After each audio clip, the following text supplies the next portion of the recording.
علماء کرام ہمارے ساتھ موجود ہیں اور ٹاپک ہم آپ کو پہلے بتا چکے ہیں کہ اسلام سے پہلے عبادت کا جو تصور ہے وہ کیا تھا. تو علامہ امین شہیدی صاحب سب سے پہلے میں آپ کی طرف آنا چاہوں گی.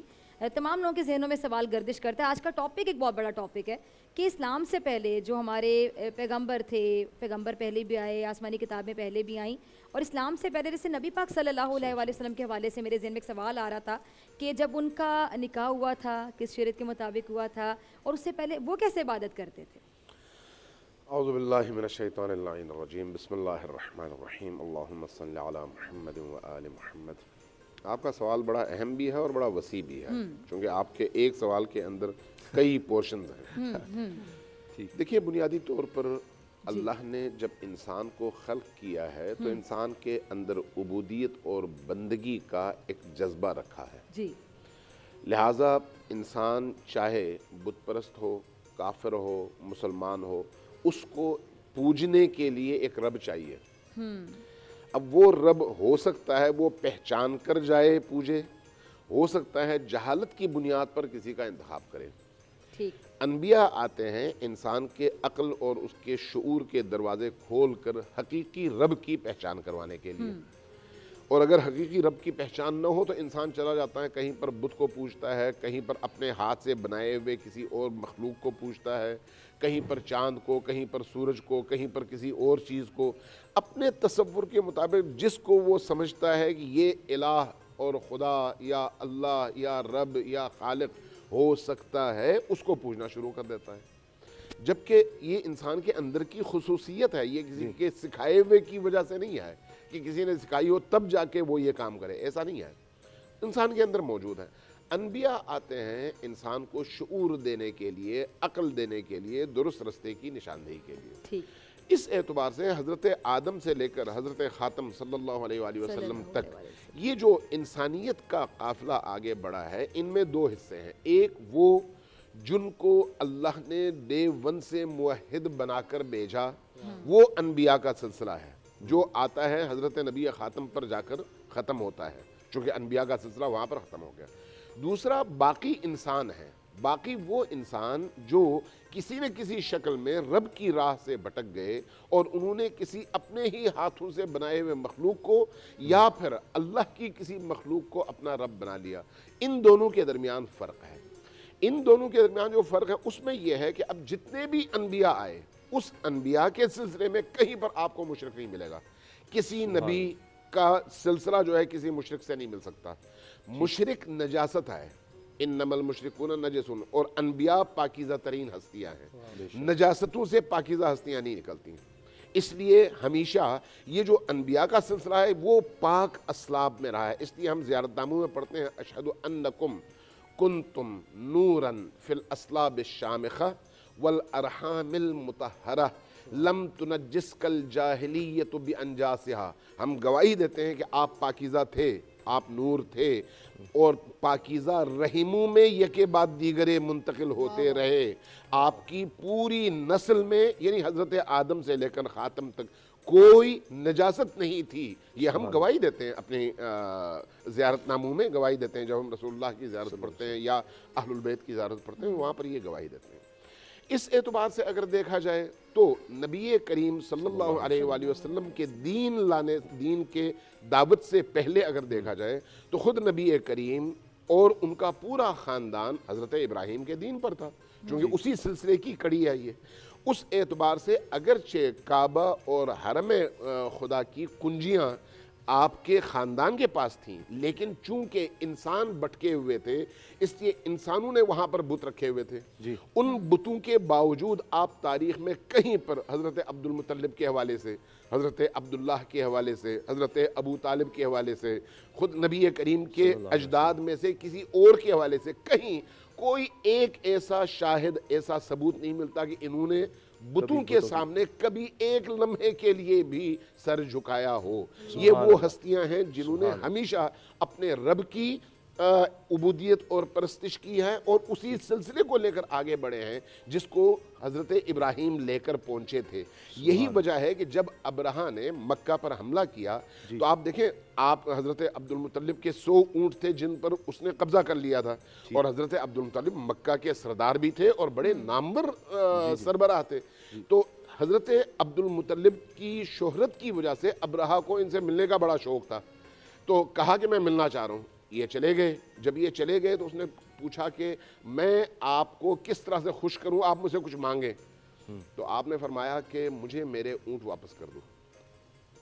ابرہہ کو حیرت ہوئی، کہا کہ ہم آپ کی عبادت کے مرکز کعبۃ اللہ پر حملہ کرنے آ رہے ہیں، ہمارے ساتھ اتنا بڑا لشکر ہے اور سب کو معلوم ہے کہ ہمارے سامنے کوئی ٹک نہیں سکتا، ایسی صورتحال میں آپ کو اپنے اونٹوں کی پڑی ہوئی ہے اور اپنے اس کعبے کی آپ کو کوئی فکر نہیں ہے۔ تو میری نظر میں تو آپ بہت بڑے تھے، لیکن اپنے اس سوال کی وجہ سے میری نظر میں آپ چھوٹے ہو گئے۔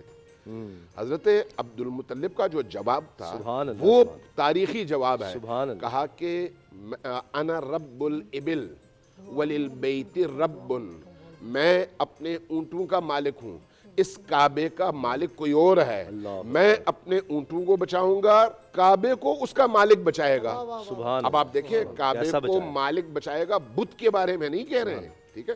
اور جس ایمان، جس یقین اور جس اس معنوی کیفیت میں بات کر رہے ہیں، گویا وہ اپنی آنکھوں سے دیکھ رہے ہیں کہ کعبے کا مالک کیسے اس کو بچا سکتا ہے، تو یہ ان کے اس ایمان کی علامت ہے۔ لیکن اس کے مقابلے میں باقی انسانوں کو دیکھیں تو حضرت موسیٰ کے اپنے زمانے میں بھی آپ دیکھیں، حضرت موسیٰ چلے گئے کوہ طور پر، کوہ طور سے واپس آتے آتے دیکھا کہ پوری قوم گوسالہ پرستی میں مبتلا ہو گئی ہے۔ حضرت موسیٰ نہیں، حضرت ہارون نہیں، لیکن قوم گوسالہ پرستی میں مبتلا ہو گئی ہے۔ تو گوسالہ پرستی سے نکالنے کے لیے حضرت موسیٰ نے جد و جہد کی، خود موحد تھے اور اللہ کے بندے تھے اور اللہ کی توحید کی ترویج کرتے تھے۔ یہی کام بعد کے تمام انبیاء نے کیا، اور مقابلے میں عوام ہمیشہ گمراہ رہی، لیکن عوام کی عبودیت اور بندگی کے مختلف پھر آپ کو آثار اور مظاہر ملتے ہیں۔ کبھی کسی نے بت کو، کبھی کسی نے پتھر کو، کبھی کسی نے ہاتھ سے بنائی ہوئی کسی چیز کو، کبھی کسی نے سورج کو، کبھی کسی نے فرض کریں چاند کو، کبھی کسی نے کسی اور چیز، جانوروں کو بھی کسی نے کر لیا، جانوروں کو، ہاں، تو یہ مختلف روشیں رہی ہیں۔ جی مفتی ابو محمد صاحب، بنی اسرائیل کا بھی بڑا تفصیل سے ذکر ملتا ہے قرآن مجید میں، تو یہ ان کا کیا انداز تھا عبادت کا، کس طرح سے کرتے تھے، اور پھر یہ بھٹکتے رہے تمام قومیں؟ بسم اللہ الرحمن الرحیم، جزاک اللہ بہت شکریہ، جزا اللہ عنا سیدنا و مولانا محمد ما هو اہلہ صلی اللہ علیہ وسلم۔ اللہ تعالیٰ جل شانہ نے جب انسان کو پیدا فرمایا نا، تو انسان کے اندر دو قسم کے جذبات شروع سے ہیں۔ ایک جذبہ اس کا یہ ہے کہ میرا کوئی رب ہو، خالق ہو، جس کی میں ہمیشہ عبادت کروں، اور وہ ہمیشہ اس کی تلاش میں رہا۔ دوسرا جذبہ اس کا وہ رہا جو اس کے نفی میں جاتا رہا۔ اور دو طاقتیں تھیں، ایک طاقت اللہ جل شانہ نے انبیاء کرام علیہم الصلاۃ والسلام کی صورت میں دنیا میں انسان کی روشنی کے لیے، رہنمائی کے لیے، ہدایت کے لیے ہمیشہ کسی نہ کسی جگہ پر انبیاء کو بھیجا۔ اور بلکہ سیرت کی کتابوں میں یہ بھی ملتا ہے کہ انبیاء کرام علیہم الصلاۃ والسلام کے زمانہ میں بہت سارے قصبے ایسے تھے کہ ایک قصبے میں ایک نبی ہوتے تھے، دوسرے قصبے میں دوسرے نبی ہوتے تھے، ایک جگہ ایک پیغمبر ہوتے تھے، دوسری جگہ دوسرے پیغمبر ہوتے تھے۔ تو حضرت آدم علیہ الصلاۃ والسلام سے لے کر جناب حضرت ادریس علیہ الصلاۃ والسلام تک اس زمین پر بت پرستی نہیں ہوئی، شرک نہیں ہوا۔ سبحان۔ حضرت ادریس علیہ الصلاۃ والسلام کے جانے کے بعد دنیا میں بت پرستی کس انداز سے شروع ہوئی؟ قرآن کریم کی سورہ نوح کے اندر ایک آیت ہے، وَقَالُوا لَا تَذَرُنَّ آلِهَتَكُمْ وَلَا تَذَرُنَّ وَدًّا وَلَا سُوَاعًا وَلَا يَغُوثَ وَيَعُوقَ وَنَسْرَ۔ یہ 5 شخصیات کا نام ہے اس صورت میں۔ یہ 5 وہ شخصیات ہیں کہ جن کا بڑا چرچا تھا کہ یہ اللہ تعالیٰ جل شانہ کے بڑے عبادت گزار بندے ہیں۔ تو جس طرح میں نے عرض کیا نا کہ اللہ تعالیٰ نے ایک طاقت دنیا میں بھیجی انبیاء کی شکل میں، ایک صورت تھی انسان کی رہنمائی کے لیے، تو دوسری طاقت انسانوں کو گمراہ کرنے کے لیے شیطان کی ہمیشہ رہی۔ اب جب یہ نیک لوگ حضرت ادریس علیہ الصلاۃ والسلام بھی دنیا سے پردہ فرما گئے، چلے گئے، تو یہ نیک لوگ بھی فوت ہو گئے جو انسانوں کی ہدایت کے لیے بعد میں رہنمائی کر رہے تھے۔ اب جب اس زمانے کے انسانوں کی نسل ختم ہونے لگی تو شیطان نے کہا دیکھو اب تمہارا عبادت میں اس طرح دل نہیں لگتا جس طرح پہلے تمہارا دل لگا کرتا تھا، بڑے خشوع خضوع کے ساتھ خشیت الہی ہوتا تھا، تو تم ایسا کرو کہ میں تمہیں ان جو تمہارے بزرگ تھے، ود تھا، سوا تھا، یغوث، یعوق، نصر تھے، ان کی میں تمہیں مورتیاں بنا دیتا ہوں، تم اپنے چوکوں میں رکھو، ایک روایت یہ ہے کہ تم اپنی مسجدوں میں رکھو کہ تم جب ان کو دیکھو گے تو دیکھنے سے تمہارا دل لگا رہے گا عبادت کے اندر۔ اب اس نے ایسا کیا، ان لوگ قوم کو راضی کر دیا۔ اب وہ کچھ عرصہ تو مورتیاں اس حال میں رہیں کہ لوگ آتے جاتے ان کو دیکھتے اور عبادت کرتے اور ان کی یاد کا حصہ رہا۔ پھر جب وہ نسل بھی دنیا سے چلی گئی تو جاتے جاتے آنے والی نسل کے ذہن میں شیطان نے یہ ڈالا کہ یہ تو تمہارے اصل وہ لوگ ہیں جن سے تمہارے بڑوں نے مانگا۔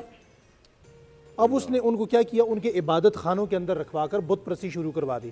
پھر یوں ہوا کہ حضرت نوح علیہ السلام کے آنے سے پہلے دنیا کے اندر انسانیت میں ہر طرف شرک ہی شرک رہا اور ہر طرف بت پرستی ہی رہی۔ حضرت نوح علیہ السلام جب دنیا میں تشریف لائے تو آپ نے بڑی محنت فرمائی۔ سیرت کی کتابوں میں ملتا ہے کہ 900-950 سال آپ نے تبلیغ فرمائی، مگر چند احباب کے علاوہ آپ پر لوگ ایمان نہ لائے۔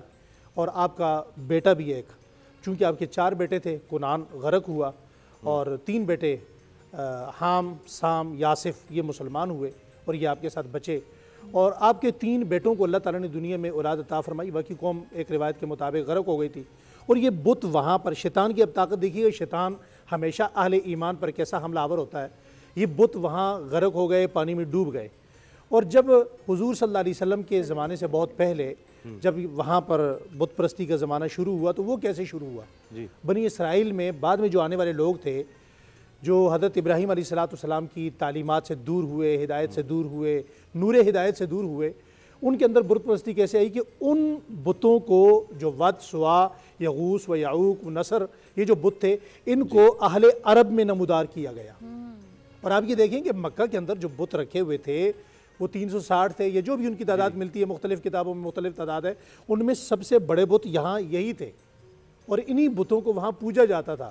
اور اب ایک حکمت میں یہاں عرض کرنا چاہتا ہوں، شاید وہ بات ذہن سے نکل جائے۔ اللہ جل شانہ کا ذاتی نام کیا ہے؟ اللہ۔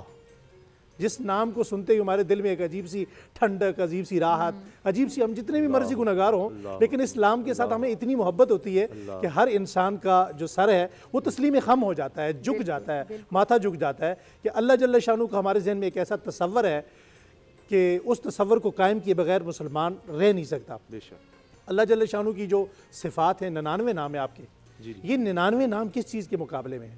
یہ جو بتوں کے نام رکھے ہوئے تھے مختلف قسم کے، ان کے مقابلے میں اللہ نے دیے کہ تمہیں بتوں کو پکارنے کی ضرورت نہیں، ان ساری صفات کا مالک تو تمہارا رب خود ہے۔ سبحان اللہ، سبحان اللہ۔ تمہارا رب ہر اعتبار سے تمہاری مدد کے لیے ہر وقت تیار رہ سکتا ہے۔ سبحان اللہ۔ تو نبی کریم صلی اللہ علیہ وسلم کی ذات گرامی جب دنیا میں تشریف لائے تو آپ صلی اللہ علیہ وسلم کی ذات کے آنے سے پہلے کائنات میں ہر طرف سوائے خاندان رسول صلی اللہ علیہ وسلم کے ہر طرف بت پرستی تھی، اور کسی نہ کسی اعتبار سے یہاں تک بھی ملتا ہے، روایات میں، حدیث میں ملتا ہے، مشکات المصابیح کی حدیث ہے کہ اگر کسی کو عبادت کے لیے بت نہ ملتا تھا تو وہ اپنی گھر سے آٹا لے کر اس کا بت بنا کر اس کی پوجا شروع کر دیا کرتا تھا۔ اور ایک صحابی رسول نے خود واقعہ سنایا کہ جب مجھے بھوک لگی تو میں نے وہی بت اٹھا کر کھا بھی لیا، یہ حدیث میں ذکر ملتا ہے۔ ٹھیک ہے جی، اس عالم میں اللہ نے اپنے پیارے پیغمبر صلی اللہ علیہ وسلم کو بھیجا۔ اب آپ اندازہ کیجئے کہ نبی کریم صلی اللہ علیہ وسلم جب اس دنیا میں تشریف لائے تو آپ نے کس انداز سے محنت کی ہوگی۔ اب یہ دیکھیں کہ ایک تصور یہ ہے، آپ کا عنوان کیا ہے؟ عنوان یہ ہے کہ اسلام سے پہلے عبادت کا تصور کیا تھا۔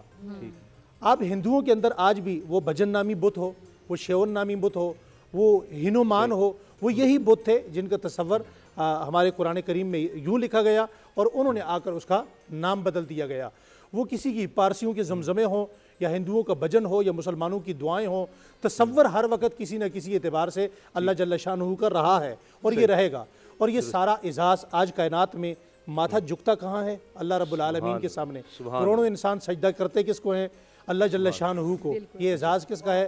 جناب رسالت امام سید دو عالم صلی اللہ علیہ وسلم کا، کہ پوری کائنات میں پتھروں سے ہٹا کر، بتوں سے ہٹا کر، مٹی سے ہٹا کر، چاند سے ہٹا کر، سورج سے ہٹا کر اور آٹے کے بتوں سے ہٹا کر کوئی کسی کو پوج رہا ہے، ساری کائنات سے ہٹا کر کائنات کے رحمت للعالمین ذات نے ساری انسانیت کو رب العالمین کے سامنے جھکایا۔ تو کتنا بڑا احسان ہے، کتنا بڑا احسان ہے۔ مفتی نوید عباسی صاحب، جو ڈاکٹر فضا نے سوال کیا تھا بڑا اہم ہے، کیونکہ اس سے کئی دفعہ کوئی شکوک و شبہات پیدا کرنے کی کوشش کرتا ہے، کبھی کوئی کس طرح سے، کہ نبی کریم صلی اللہ علیہ وسلم کا نکاح کس شریعت کے مطابق ہوا اور اعلان نبوت سے پہلے آپ صلی اللہ علیہ وسلم کس طرح سے عبادت فرماتے ہیں؟ نحمد صلی علی رسول الکریم اما بعد بسم اللہ الرحمن الرحیم. بہت شکریہ. تصور عبادت تو یہ ہے کہ یاد رکھیے قرآن مجید فرقان حمید کی صحیح نص ہے وما خلقت الجن والانس الا لیعبدون. اللہ ارشاد فرماتا ہے ہم نے جنوں اور انسانوں کو نہیں پیدا کیا مگر اپنی عبادت کے لیے. جب سے انسان تخلیق کیا گیا تب سے لے کر آج تک جنات اور انسان کی تخلیق کا مقصد اللہ کی عبادت ہے, کسی اور کی عبادت نہیں, صرف اللہ کی عبادت ہے. تو اللہ تعالیٰ کی عبادت ہر دور میں رہی ہے, اور سب سے پہلے اللہ نے جناب حضرت آدم علیہ السلام کو خلق کیا, اور پھر اس کے بعد انبیاء کا سلسلہ رہا.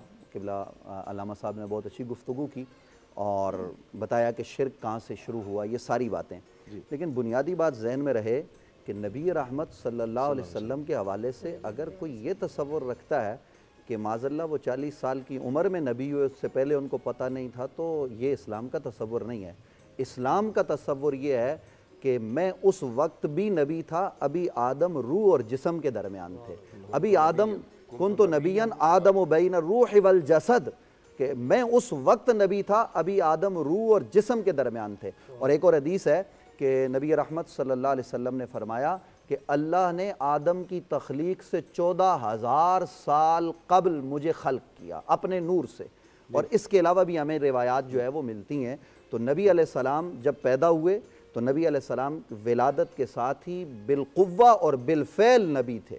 میں جو جملہ زور دے کر ناظرین سماعت فرمائیں گھروں میں بیٹھے ہوئے کہ نبی علیہ السلام وقت ولادت سے بالقوہ اور بالفعل نبی تھے. ایسا نہیں ہے کہ جناب وہ جو ہے نا وہ بالقوہ نبی اور بالفعل نہ ہوں. ہم بالقوہ بھی نبی مانتے ہیں, بالفعل بھی نبی مانتے ہیں. اور نبی رحمت صلی اللہ علیہ وآلہ وسلم نے جب تک اعلان نبوت نہیں فرمایا تب تک حضور علیہ السلام حضرت ابراہیم علیہ السلام کی شریعت پر عمل پیرا رہے. یہی وجہ ہے کہ دین اسلام کو دین حنیف کہا گیا. ہماری شریعت حضرت ابراہیم علیہ السلام کی شریعت سے بہت قریب تر ہے. قرآن مجید فرقان حمید نے اس باب میں اشارہ کیے. میں ویسے ناظرین اکثر دیکھتے ہیں کہ ہم اختلاف کر جاتے ہیں. آج میں علامہ امین شہیدی صاحب کی باتوں سے کلی طور پر اتفاق کرتا ہوں, تو قوم کو یہ بھی نظر آنا چاہیے جہاں ہم اختلاف کرتے ہیں وہاں ہم کلی اتفاق بھی کرتے ہیں. ایسا نہیں ہے کہ ہم ہر وقت جو ہے وہ کوئی لڑائی جھگڑے کا ماحول پیدا کرتے ہیں. تو نبی رحمت صلی اللہ علیہ وآلہ آج کی کلی باتوں سے اتفاق کر رہا ہوں, ٹھیک ہے. مجھے اختلاف بھی ہو سکتا ہے, یہ چلے آپ نے کلیئر کر دیا کیونکہ مفتی نوید صاحب سے یہ نہ سوال ہو جائے. میں یہ نکاح کے حوالے سے عرض کرنا چاہ رہا ہوں کہ نبی رحمت صلی اللہ علیہ وآلہ وبارک وسلم, اصل چونکہ نکاح کے حوالے سے سوال تھا, تو نبی علیہ السلام کا جو نکاح ہے نا وہ نکاح کرنا بھی عبادت ہے. یہ بات ذہن میں رہے تو یہ تصور عبادت میں آتا ہے. تو نبی علیہ السلام کا نکاح شریعت حضرت ابراہیم کے مطابق ہوا. اور دیکھیے کہ نکاح کے لیے پیغام حضرت سیدہ پاک خدیجۃ الکبریٰ نے بھیجا. نبی علیہ السلام نے مشورہ کیا حضرت ابو طالب سے, اور جناب حضرت ابو طالب پھر نبی علیہ السلام کے سرپرست کے طور پر گئے. اور ابو طالب وہ ہیں جن کی عظمت کو قرآن نے بیان کیا, حضرت خدیجہ وہ ہیں جن کی عظمت کو قرآن نے بیان کیا. قرآن کی سورہ دحا ہے, قرآن کہتا ہے علم یجد کا یتیمن فآوا, جب ہم نے آپ کو یتیم پایا تو ہم نے جگہ دی. وہ جگہ کون سی تھی؟ وہ جناب حضرت ابو طالب کا گھر ہے جہاں نبی علیہ السلام کی پرورش ہو رہی ہے. اور پھر جب ہم نے آپ کو ووجدک عائلا فاغنا, جب ہم نے آپ کو بے مال پایا تو ہم نے آپ کو غنی کر دیا. تو وہ جس مال سے غنی کیا وہ جناب سیدہ خدیجہ کا مال ہے. تو حضرت محمد مصطفیٰ صلی اللہ علیہ وسلم کا نکاح شریعت ابراہیم کے مطابق ہوا. اور جناب حضرت ابو طالب نے خطبہ نکاح پڑھا, اور اس انداز میں پڑھا کہ تمام تعریفیں پروردگار عالم کے لیے جو ہم سب کا خالق اور مالک ہے. یہ جملے ملتے ہیں کہ حضرت ابو طالب اور خاندان رسالت نے کبھی بتوں کی طرف دیکھا بھی نہیں. اور میرا یہ دعویٰ اور یہ چیلنج ہے کہ کوئی ایک قرآن کی حدیث, قرآن کی آیت, کوئی ایک حدیث اس پر نہیں لا سکتے کہ جناب ابو طالب نے کبھی بت کے پاس جا کے اس کو پکارا ہو یا بت کی عبادت کی ہو. تو حضرت ابو طالب نے خطبہ نکاح پڑھا, اللہ کی حمد بیان کرنے کے بعد کہا اگرچہ میرا یہ بھتیجا محمد بن عبداللہ مال کے اعتبار سے تم میں بڑے مقام پر نہیں ہے, یعنی اتنا مالدار نہیں ہے, لیکن یاد رکھو عزت میں, شرافت میں, مقام میں, مرتبے میں, امانت میں, دیانت میں, صداقت میں